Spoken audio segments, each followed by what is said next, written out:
Welcome to Future Tech 2021. I'm Michael Bentley and I work at ABN AMRO as a solution architect in the design and engineering department. I lead the team designing the target state developer ecosystem, which includes services for CI/CD and logging and monitoring.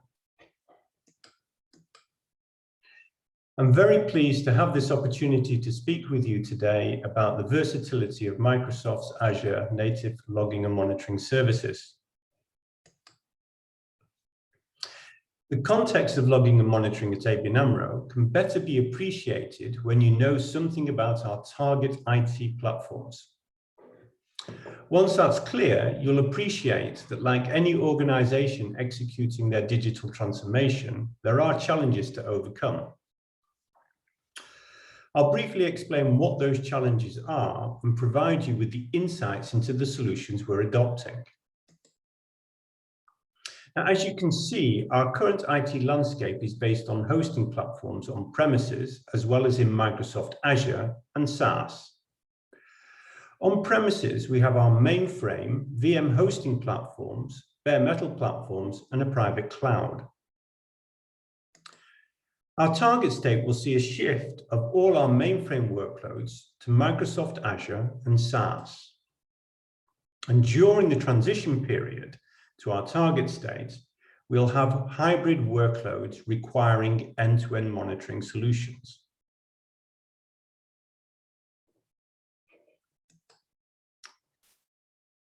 The challenges that we're overcoming are not surprising given the extent of our digital transformation. Over the last few years, ABN AMRO has invested significant time and effort and money in solutions for logging and monitoring, namely in Splunk and AppDynamics. Neither of these are target state services. So the decision to discontinue with both has an impact on the capability owners who have built essential services around these tools, as well as the consumers, of course, the DevOps teams, which rely on them.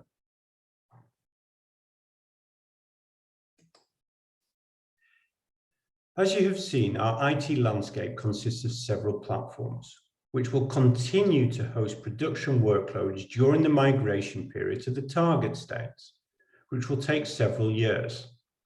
And then during this period, logging and monitoring services need to be maintained.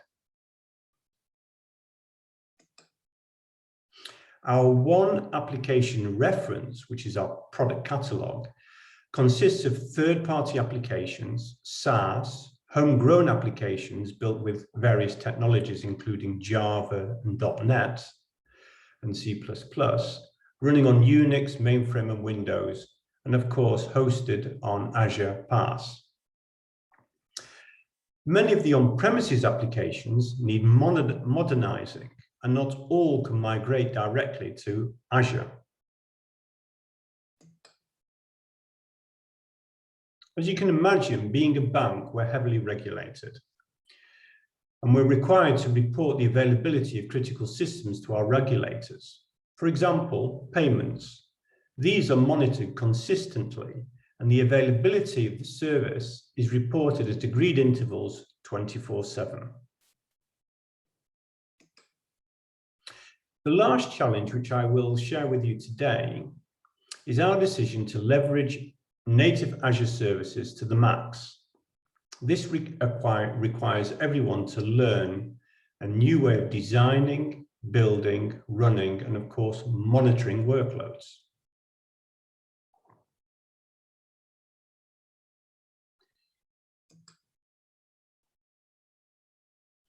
As I just mentioned, our strategy is to maximize the best of what Microsoft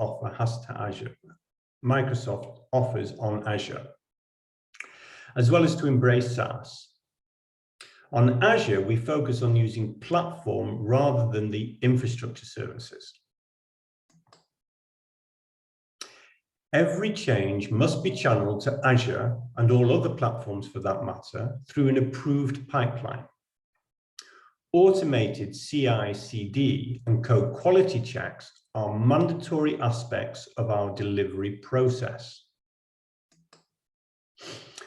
When it comes to monitoring critical application chains, such as payments, failure to provide availability data will result in penalties for the bank, which is why the design of regulatory reporting must be highly available.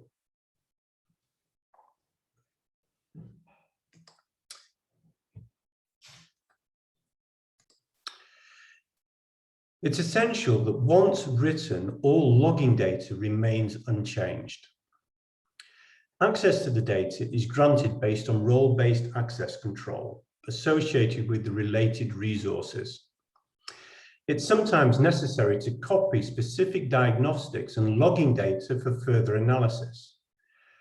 For example, custom application logs and diagnostic logs are copied to the Sentinel Log Analytics workspace to identify security events and abnormalities.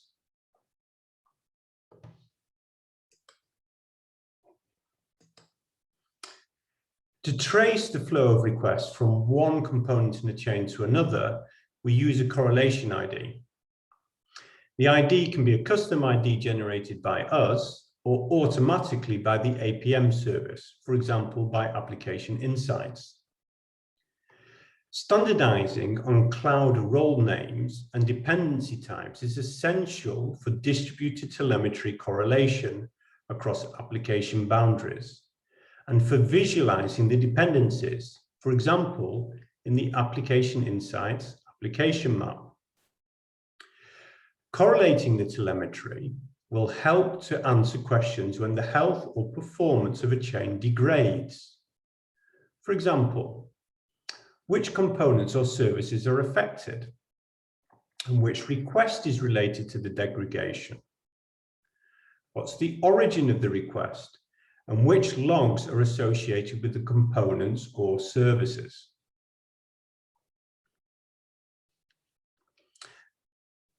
At the bottom here, you'll see a link to Application Insights Telemetry, the data model. It's good reading for information, background information on how telemetry works. Now, the scope of logging and monitoring at ABN AMRO includes all the layers of the stack. So from the network to the infrastructure and platform services, through to the application components.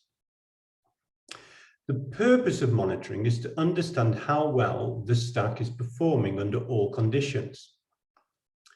It's essential if we're going to continue to provide the quality of service to our customers, which they and we expect.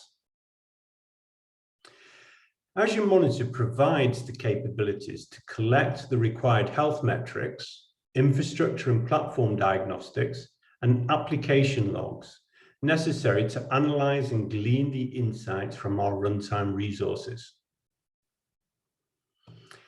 Azure Monitor is a product family of services which integrates out of the box with Azure Network, Platform, and Infrastructure services.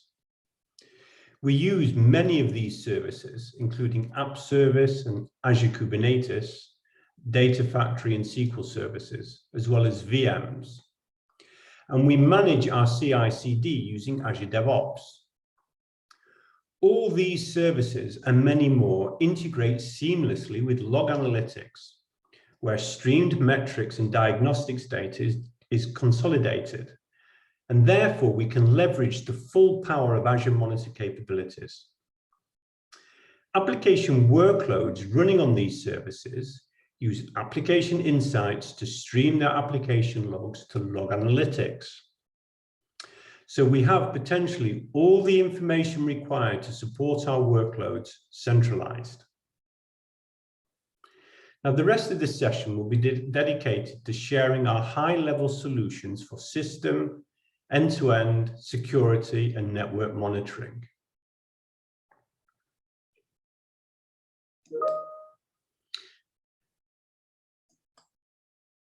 Now, the context that I want to discuss and talk to you about regarding system monitoring is really the workspace design. So, whether we're talking about network security group flow logs, infrastructure and platform diagnostics, or application logs, we must first design our log analytics workspace solution. Our application logs So our principle has been to create workspaces only when the requirements determine it necessary to do so. We have two centralized workspaces, one for all our resources and one dedicated for CISO. So the former, for all resources, includes the standard logs streamed from our internal catalog of Azure services, which all DevOps teams consume. And the latter includes audit logs from Office 365, Azure AD, and various other audit logs from Azure services, as well as copies of application logs for critical workloads such as payments. Now, to facilitate disaster recovery and high availability scenarios, we've recently added multi-region support for all our Azure products. And to avoid unnecessary latency issues, we're considering providing an additional central log analytics workspace for resources in the alternate Azure region. Now, in addition to the central workspaces, it's now necessary for many application owners to define a custom workspace. This is necessary when an application generates custom logging data which can't be written to the central workspace due to restrictions in role-based access control. Now, once data is written to a log analytics workspace, it's immutable. Access is controlled, and write permission for user identities is not permitted.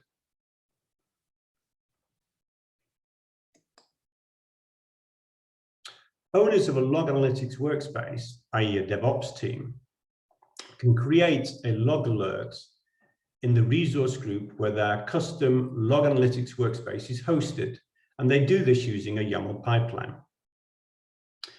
Alerts have several properties, including a gusto query, and this query can span tables in one or more of the workspaces, as long as the DevOps team has read access to the underlying data.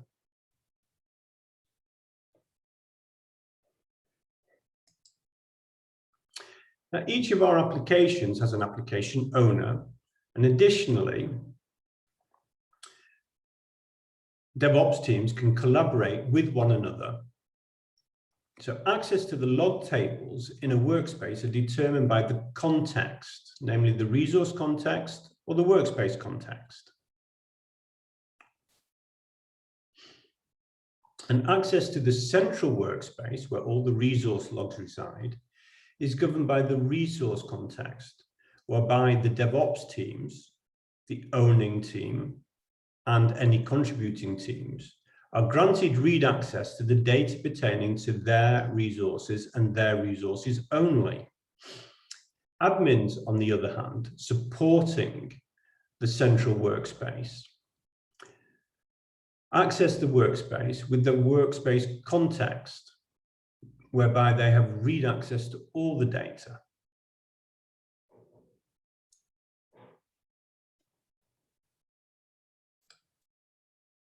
Now let's switch to end-to-end monitoring. So, although hybrid end-to-end monitoring is supported by Azure Monitor out of the box, this slide explains how we decide when to use the current state or the target state end-to-end monitoring solution. We'd love to adopt the target state, i.e. Azure Monitor, for all chains. However, we must ensure that availability reporting is achieved, and we're not far enough along in our journey to Azure to ensure that we can do that. So for this reason, we've taken the following approach. Depending on the platform hosting the critical chain, either the current state or our target state monitoring is used. When the chain spans more than one platform, i.e. Azure and on-premises, the choice of monitoring is dependent upon where most, and the emphasis is on most, components reside. Bearing in mind that all workloads currently hosted on-premises but not on the mainframe, will move to Azure, will also use Azure Monitor alongside the current state monitoring solution for the components that have already been migrated. You'll see that on the next slide. So, continuing the story, this means that AppDynamics agents are deployed to Azure alongside application insights when most of the components in the business service are hosted on premises.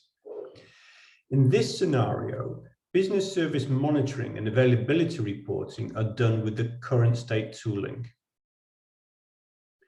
In all other scenarios, Azure Monitor is used for business service monitoring, and Power BI is used to create the availability reports.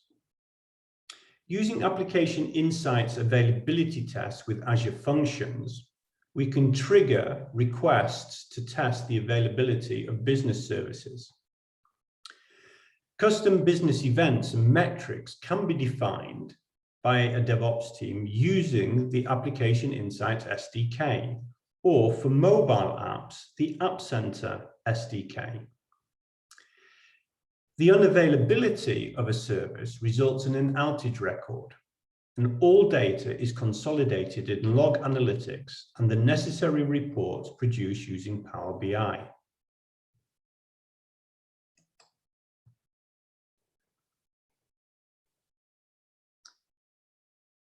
Now, we've chosen to send all our application insights telemetry to a central log analytics workspace, as mentioned previously, so that we can leverage all the benefits and features of log analytics. For example, the encryption of all data at rest with our own customer managed keys. We also allow DevOps teams to create their own log analytics workspace, as mentioned earlier, and configure application insights to use that instead. Now, how does application insights work? The options we use to instrument an application are the SDK and the codeless agent.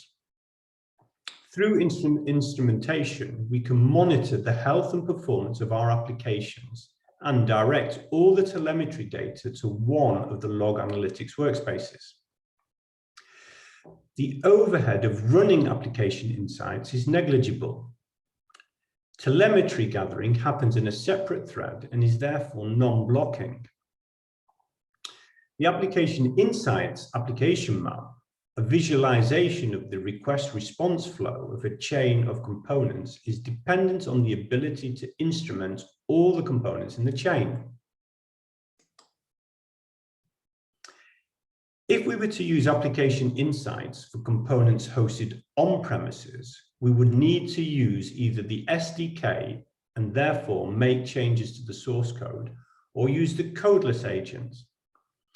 As most of our workloads are Java, we can choose to use the codeless agent and instrument the JVM, negating the need to change code.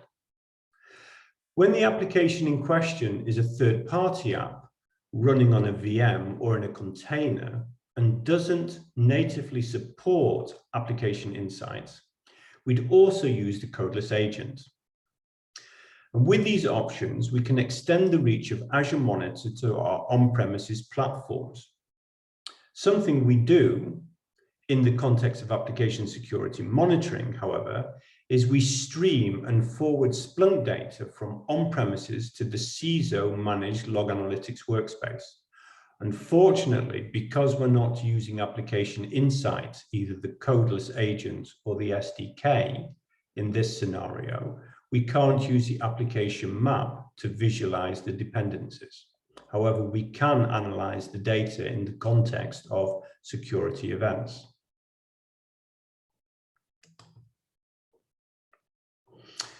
To allow mobile apps to log all events to log analytics, they need to be registered with App Center and configured to stream events to a specific log analytics workspace. To view resource data in the application map, or to create custom dashboards, or view the resource metrics across a chain, a DevOps team needs read access to the underlying log analytics data. A DevOps team has the rights via a pipeline to grant access to their resource data to collaborating teams. We use Azure policies to scope to our management groups, and we use these policies to monitor and audit, for example, the assignment of permissions. Inappropriate permissions are therefore tracked and reported upon.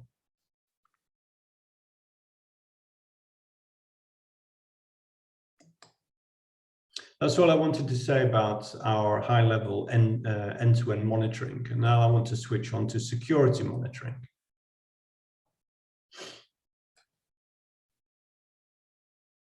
So application security monitoring. We've chosen Azure Sentinel as our security information and event management, which is a SIEM, and our security orchestration, automation, and response SOAR service.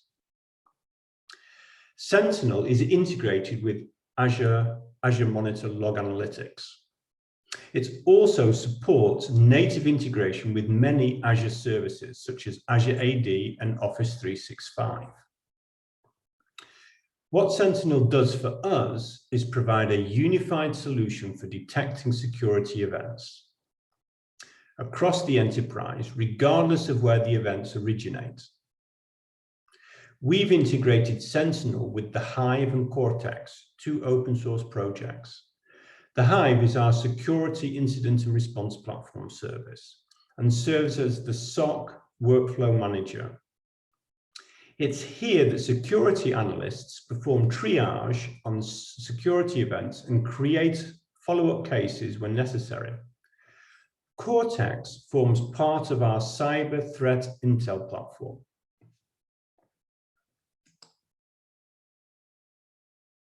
Now, applications with a CIA rating of 1XX or X1X are considered candidates for application security monitoring. These applications are onboarded with our CISO application security monitoring team. The team provides a DevOps team with the necessary information that they need to create security event data. If necessary, a DevOps team would use Application Insights SDK to create custom events. The data generated from the applications is saved in custom tables in a log analytics workspace.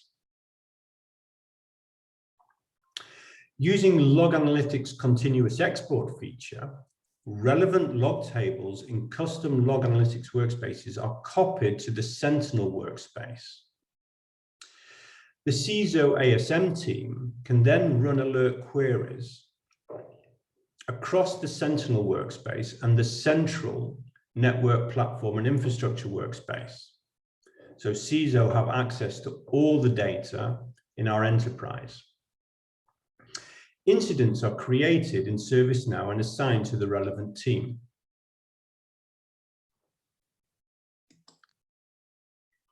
Now, Sentinel is replacing the current on-premises SIEM, and therefore all logs pertaining to critical workloads running on premises, including the mainframe, are forwarded to Sentinel using Logstash, and this includes all the on-premises syslogs.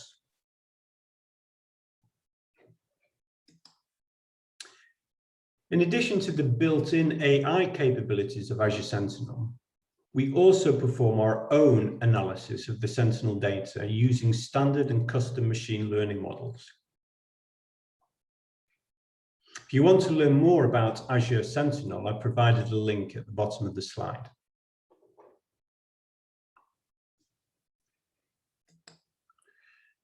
Now, Tower Security Reporting is part of our security monitoring landscape.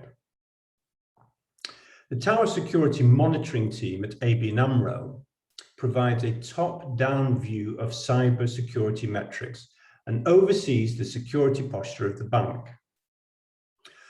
Although Splunk currently provides much of the data for the tower, log analytics will be the main source of data in the target state. The tower also analyzes the CI/CD metrics, including the code quality data generated from Fortify, SonarQube, and Twistlog. The usage data of Azure DevOps pipelines is also streamed to a custom log analytics workspace and is reported on by the tower too. So the tower uses Power BI for creating security dashboards, which are available to all stakeholders. So we centralize all the reporting data for security in one place using Power BI. That's all I wanted to say about security monitoring. And now I want to have a look at network monitoring.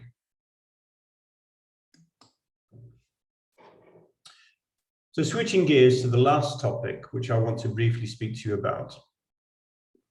While we currently leverage some of the features of Azure Monitor for networking, we will adopt its services for all network segments we control. So during this year and next year, we'll broaden out our cover for monitoring networks using more features of Azure Monitor for networks. There are three appealing characteristics of Azure Monitor for networks, namely network data is consolidated into the central log analytics workspace. Secondly, that Azure Monitor for networks provides us with an out-of-the-box view of the health and the metrics of network resources without the need to perform any specific configuration activities. And the third feature is one that applies generally to Azure Monitor, not just to Azure Monitor for networks. And that is that Azure Monitor has a rich set of REST APIs. And these APIs can be used for programmatically monitoring the network. Now, besides the health and metrics, there are key components of Azure Monitor for networks that we use or we're intending to use. And these are the connectivity feature, traffic, and the diagnostics toolkit. Now, Network Watcher is automatically enabled for all our VNets. And with traffic analytics, the network security group flow logs are analyzed, providing us with a current state view of our Azure network. Over time, we can establish what normal network behavior looks like and what irregular behavior is. Traffic analytics visualizes the network activity across our Azure subscriptions.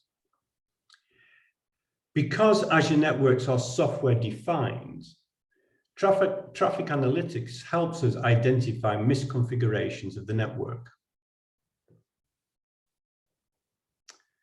Now, we use Network Performance Monitor to monitor the health and the connectivity between our on-premises and our Azure networks. This includes the express route. Finally, Service Connectivity Monitor, a capability of Network Performance Monitor, can be used to monitor the connectivity of many SaaS and PaaS services. Using Connectivity Monitor, we can identify performance issues from multiple endpoints to a common endpoint. Now, this was actually the last topic I wanted to speak to you about today. Azure Monitor includes additional capabilities for user behavior analytics and for synthetic monitoring, which I can recommend you look into both. And in addition, it's worth noting that Microsoft is embracing the Open Telemetry Open Source initiative and will provide a replacement of the application's SDK with the Open Telemetry equivalent. And this initiative will only serve to improve the versatility of Azure Monitor.